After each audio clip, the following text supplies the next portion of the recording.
Donald Trump has ruled out deporting the Duke of Sussex from the U.S., claiming the royal has enough problems with his wife, Meghan, whom he said was terrible. In his first intervention in a long-running legal case, Mr. Trump said he had no interest in throwing the 40-year-old Duke out of the country over claims of historic drug-taking, effectively drawing a line under speculation that he might have been prepared to revoke his visa. The Duke has faced a lengthy legal battle over whether he lied about drug-taking on his application. He admitted to substance use in his autobiography, Spare. When asked on Saturday by the New York Post if he would intervene, Mr. Trump said, "I don't want to do that. I'll leave him alone. He's got enough problems with his wife. She's terrible." Mr. Trump's remarks represent a dramatic volte-face on his earlier position, when he said the prince would get no support from the White House if he won the election. "I wouldn't protect him," he said. "He betrayed the Queen. That's unforgivable. He would be on his own if it was down to me."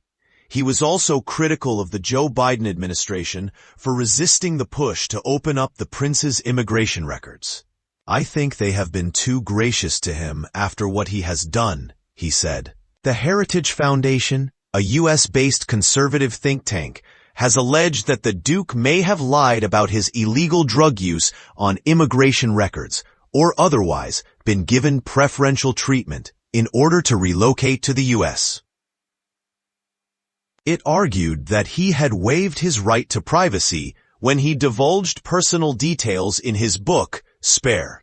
The Duke revealed in his memoir, published in January 2023, that he had taken cocaine several times as a teenager and experimented with cannabis and mushrooms.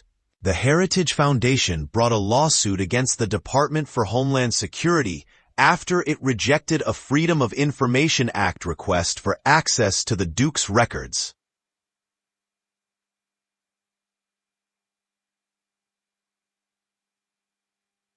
It questioned how the royal had been able to settle in the U.S. after he had admitted illegal drug use, but Judge Carl J. Nichols ruled that the public does not have a strong interest in disclosure of the Duke's immigration records.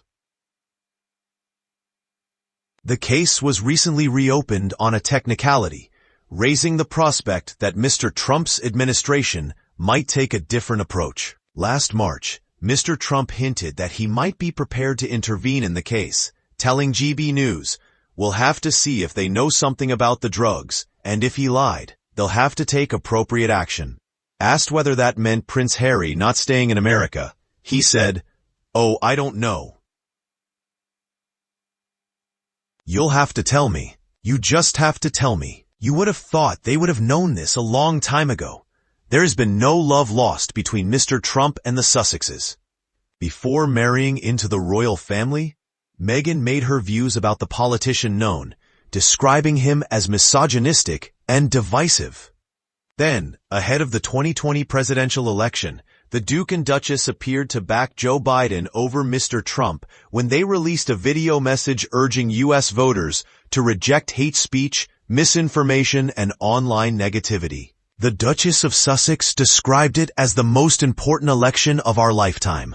The couple toned down their rhetoric ahead of last year's election in an apparent attempt to avoid a spat with Mr. Trump, who had said he was no fan of the Duchess. Mr. Trump is, however, a huge fan of the royal family and is tipped to become the first elected politician in modern history to be hosted for 2 state visits by the British monarch.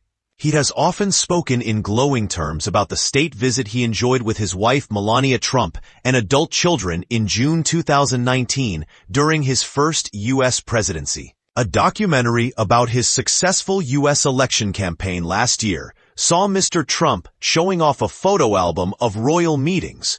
At one, Prince William's November meeting with Mr. Trump in Paris was considered a diplomatic coup. Some in the Foreign Office are said to see the prince as the secret weapon in helping improve relations between a Starmer-led UK and Trump-led US in the years ahead.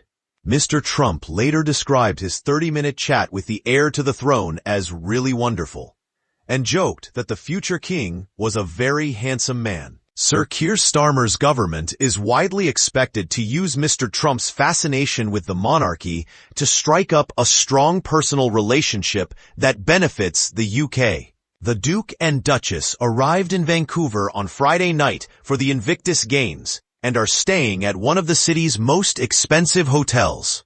At a behind-closed-doors welcome reception for competitors, the Duchess introduced her husband and told the injured veterans, "You are his family."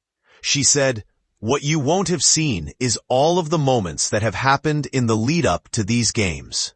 All of the moments like the big rush in the morning, getting ready for school, packing the lunchboxes, making breakfast. My husband's in all of that with us." And then he'll be on his phone, and Archie will say, "Papa, why are you on your phone?" And he's like, "That's Invictus. I'm getting ready for Invictus." It means so much to him. You are his family, just as we are his family, and I hope you recognize how much of his heart he has poured into every single thing that has gotten all of you to this week, which is going to be spectacular. I just need you to know that. Alai.